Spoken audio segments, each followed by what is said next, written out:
Hello mga kachaupan, panibagong araw na naman ang pagtitinda. Ito na pala yung part 2 kung paano kami nagsimula. Yung mga panahon nga na yun, nape-pressure talaga siya. Kasi lagi siyang pinipilit na magsiman. Ginagawa naman niya yung paraan para makapagsiman pero yung tadhana hindi talaga sa kanya umaayon.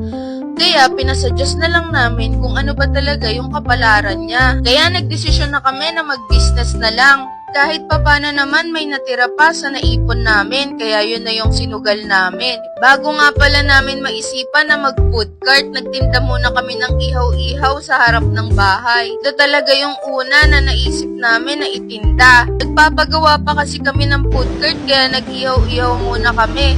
Nakapwesto nga pala kami sa kanto ng insurance ng 10 a.m. hanggang 2 p.m. Tapos pag naubos na, sa bahay naman kami lilipat. Kami ngayon sa bahay mga bossing. Sold out tayo dyan.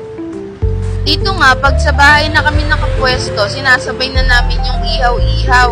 Mabili din kasi talaga yung ihaw-ihaw namin noon. 4 na buwan pa kaming nagtinda sa food cart bago naisipan ng asawa ko na lumipat na lang kami sa garahe kasi mas malaki nga naman yung space. Nung nag-start nga pala kami nag-food cart, nag-resign na rin ako noon kasi hindi naman kakayanin ng asawa ko kung mag-isa lang siya. Binenta na nga rin pala namin yung food cart kasi nga lumipat na kami dito sa garahe. Hindi na rin namin nakayanan na magtinda ng ihaw-ihaw kasi dumadami na rin yung mga bumibili, hindi na rin namin maasikaso. Next video na lang ulit yung part 3 mga kachaupan.